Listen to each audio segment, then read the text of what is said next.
Welcome back to Tools and Track. I am glad to announce that finally we're no longer dealing with rust. In this episode, we're unboxing some new stuff.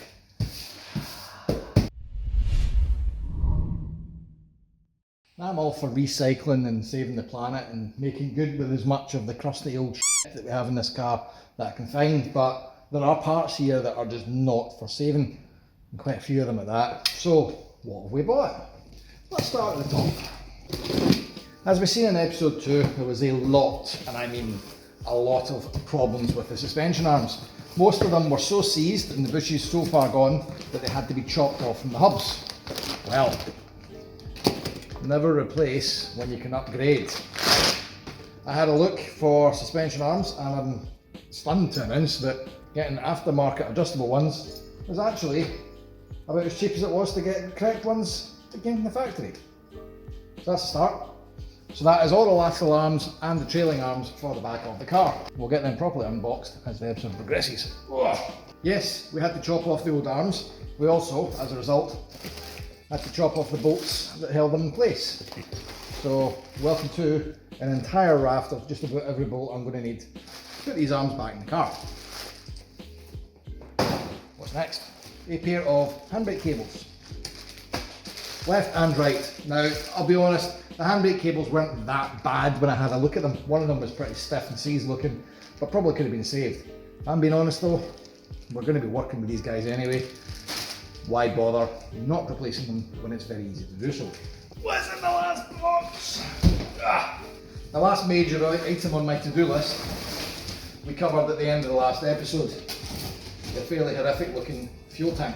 I could have had a look on forums and took a punt and risked buying a used but decent condition fuel tank. It holds fuel, it's made out of steel, it's going to inevitably give me the same problem. We'll just buy a new one. Actually pretty reasonable. In fact, if I'm being honest, it was less than the used subframe I've had to buy for the back end.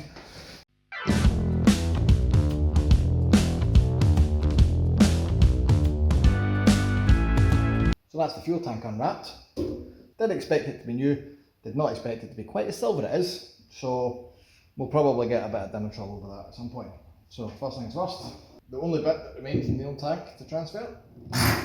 Right, okay, now to put all of the stuff that we've removed into here. And this is where we're going to have a wee bit of a chat. Here we go, first up, this is the fuel pump assembly. So, interesting point to note, that isn't stock. That's useful. I don't know if it's aftermarket good or aftermarket bad, but it's definitely aftermarket. So we'll chuck it in and we'll see what it does. There is also an interesting little set of pipes here, which correlate into some of the other fittings on the back of the tank. I'm trying to wonder what they're for, and I think we can work it out with a bit of science. In you go. I know, new gaskets, we'll get to that in a minute. These two guys here are what's commonly referred to as your flip in the roof and don't burst into flames valves, right? We also have this guy here, which goes in the other side of the tank. It has, again, what looks like a fuel sender. Why have we got two fuel senders? And why have we got a hole of pipes? So, why doesn't it run out of fuel if this side is full and this side is empty? That's what all these pipes in the top do. Not only is there a fuel cut that if the car lands on its roof, these will detect it and cut the fuel supply out, which is good, because I'm pretty sure that engines don't appreciate running on the roof. There's also a design whereby this side will siphon out into this side and make sure there's always a supply of fuel for the fuel pump. Don't ask me how it works, I'm pretty sure we could explain it, but just take my word for it. Two tanks become one because of science.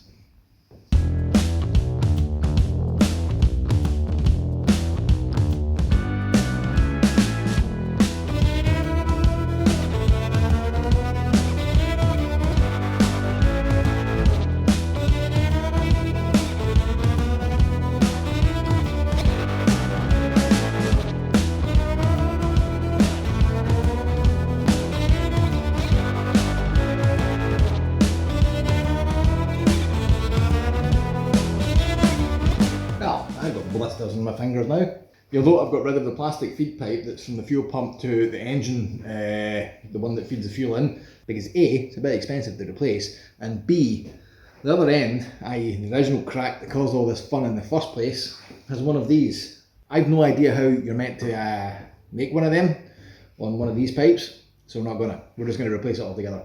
So you'll note here, this isn't quite in place because I'm gonna have to pause this because I don't have a brake pipe flare tool. Also, you'll notice this guy here is still sitting out. These vent lines, annoyingly, are a smaller size than the fuel pipe I bought. This is obviously copper nickel stuff that's not going to corrode as easily as normal copper lines would, but it's too big. So we'll need to get some of that so we can make this line up, and then the three of them will terminate where they did before, which brings us on to the next part. We'll need to go back under the car and get it ready to take this. But, you know, clean, looking good, well, looking better anyway. I have just spent a considerable amount of time and pain hammering out this outer bush for the outrigger. Now, I bought these polyurethane numbers from eBay. Once again, thanks eBay. And at no point anywhere in the advert did it say just take the rubber out and leave this part, which I have now completely destroyed, in here. Because every other bush that I've ever taken out, you don't need to do that. So as a result, useless. I'll get some stock ones, I guess, and not polyurethane this bit. What a waste of time. Here's a job nobody looks forward to, but we're going to have to do it anyway. I did promise I'd replace the bearings in these rear hubs, so yay! At no point in my life have I ever been pumped or excited to do a wheel bearing, and that's probably because it's horrific. At least, on the plus side, the principles are always the same. Most, if not all, press bearings need to be pressed out. Unfortunately for this guy, because of this silly fancy arrangement for holding on the brake discs, I can't really get it landed on a press properly. So we're going to drift out the hub to begin with.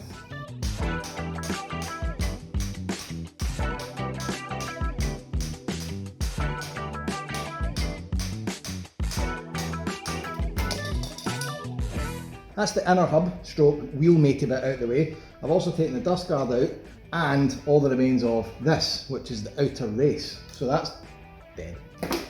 Next, before you start battering things from the other side, there's almost always a little circlip that lives in here. That will need to be removed too. It will take your eyes out if you don't do it right. So careful now. Bing. Hello. That was a time hop and a half, wasn't it? What we have now been left with is this, the remaining cartridge with the inner race, and that's what it should look like when it's intact, i.e. without bloating it out with the hammer. So that's the dead unit. We now need to get a fresh, clean unit in its place. Now I'm going to say right now, for the interests of brevity, I have actually went next door to TurboTech and used their press. And I'm going to repeat the process to put this back together again. Because let me tell you, this is a joyless task. And I just want a car running.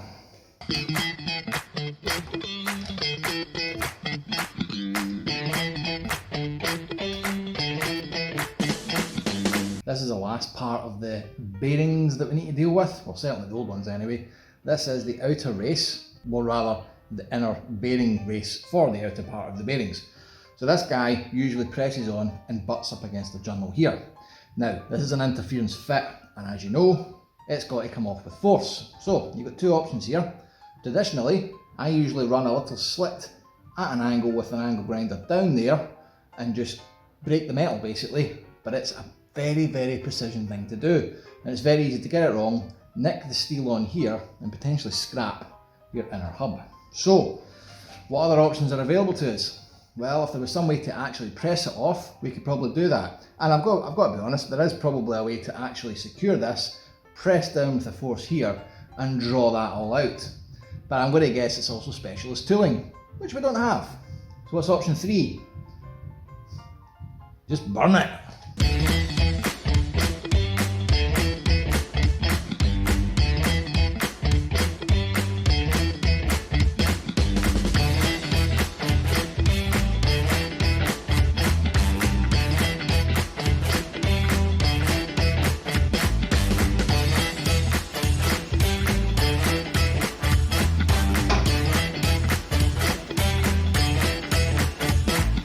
This same thing happened on the other hub. This is the second one we've done, by the way, and it gets to the tip when it's glowing white hot and then stops there. I can't get it any further off. Now I've got a theory on why that happens. I think there's enough metal here towards the inside of this that it doesn't expand quite that fast. But once you start moving this out to the tip where there's less metal outside, I think it actually starts expanding on the inside as quick as it does on the outside, and it locks it up. Not a problem though, because what we now have the ability here is to run a nice slit, start to finish on there and break it. We wouldn't get an angle grinder disc in to that part there that would allow us to do it. So now we've got a solution. We can nice and simply burst this guy, get out of the way, and get this into the new bearing. Choppy. It's quite hot. Choppy choppy. If you want to know just how hot, never turn your back on a workpiece.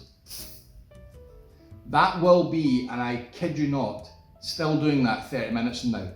When you're using oxyacetylene, it's mind-boggling the heat that puts in there. I'll give that about 12 months.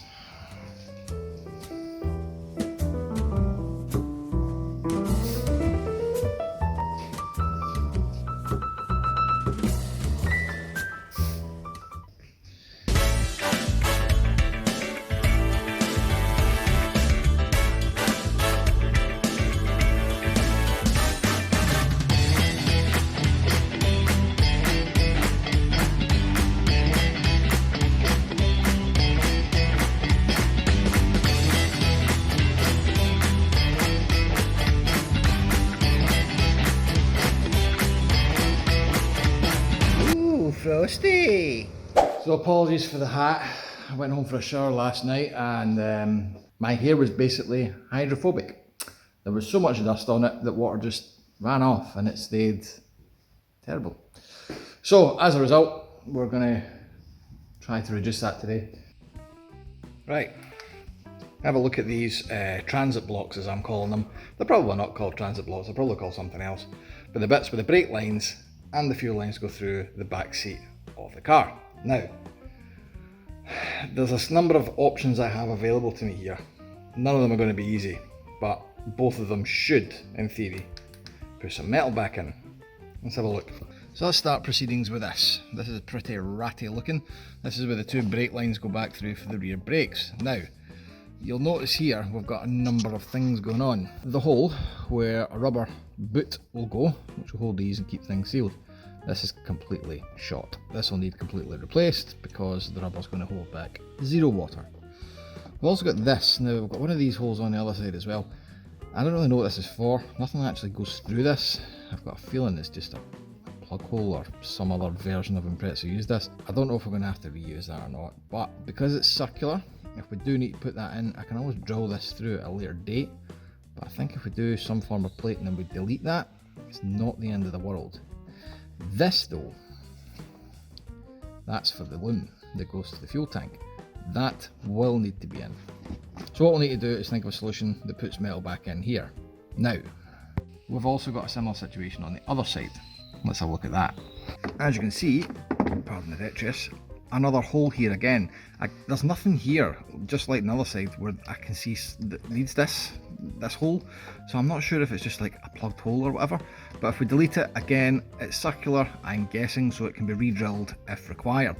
Now, that is the fuel lines, all three of them, which match a tank. These don't move at all.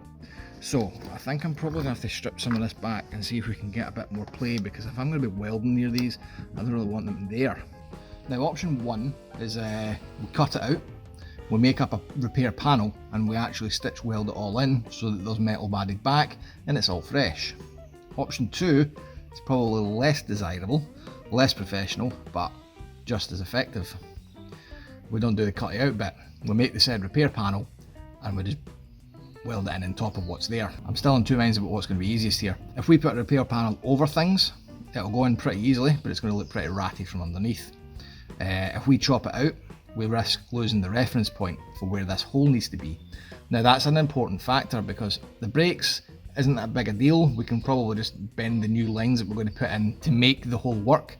However, the fuel lines, They don't bend very well. 3 of them need to go through the transit block, and I reckon if that's off in any way, shape or form, the rubber's just not going to play the game and seal. So that's going to have to really be where it's meant to be. And I know the internet's probably going to shoot me down for this and say, oh, it's not the professional way to do it. We're also not doing like a rotisserie repair in this car. We're not doing a bare body shot blast and respray. We're not doing a lot of things. We are saving it. We are making sure that it's going to get, for the interim, 5 years or so. I'm not saying in the future that we're not going to rotisserie this. I'm not saying that we're not going to do a bare body resto. But when that time comes, and until that time comes, I want a car that's going to work correctly, not bodged, is going to work. And I don't really regard putting a plate over repair as a bodge repair. The strength's going to be there, it's going to seal. It just, at the bit that you won't see it look kind of ratty, and that's okay. It's a temporary repair, and bear in mind, this car's a keeper for me. A temporary repair's 5 years. So if it lasts me 5 years or so, and then we do a proper repair on a rotisserie when we bare metal it, it's going to need done regardless. This just gives me a stopgap. How do we make a repair panel? To the workshop. 2 rubber blocks for the transit blocks. Now, how do these work? Well, it's just like a push grommet of any other design. You've got an inner ridge that will press through the metal, hold itself in place, nice flat bit in the top, and all the holes. Good news, boys and girls, they're exactly the same. That's a bit of a useful win because it means that I can just make 2 panels that are more or less identical and flip them upside down for whatever side I'm going to use. What I'm going to do in the first step is make something pretty basic with plenty of overlap that will fundamentally take this correctly. So that repair panel will be just, the outer edges can match whatever, but the inner side, that's going to take this perfectly. So let's do some measurement. At its widest point, this guy's 45 millimeters, like on the inside bit, not the full width of this. The inside bit's widest is 45 millimeters. We pull it back though towards where the curvature is, that's closer to 40. So I'm going to make a stab in the dark here and say that this is a 40 millimeter radius curve that's on that. If I also measure the total length, we see it's 65 millimeters in total top and down. So I reckon if we drill 2 40 millimeter holes side by side, we're probably onto a winner for something close to this being pressed into. So let's start with that.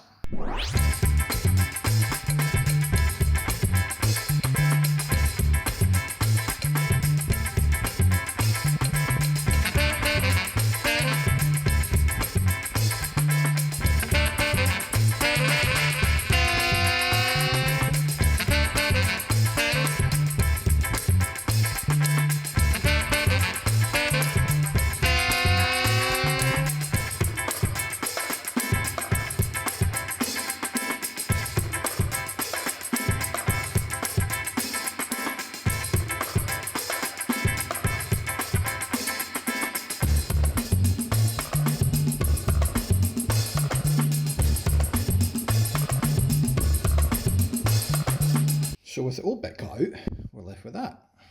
Now we just line it up, obviously taking into consideration that there's some rust that will cause things to go missing. Find the straightest edge, draw around it, cut around it plus a millimetre or so for the loss of the disc, and that's our new pad.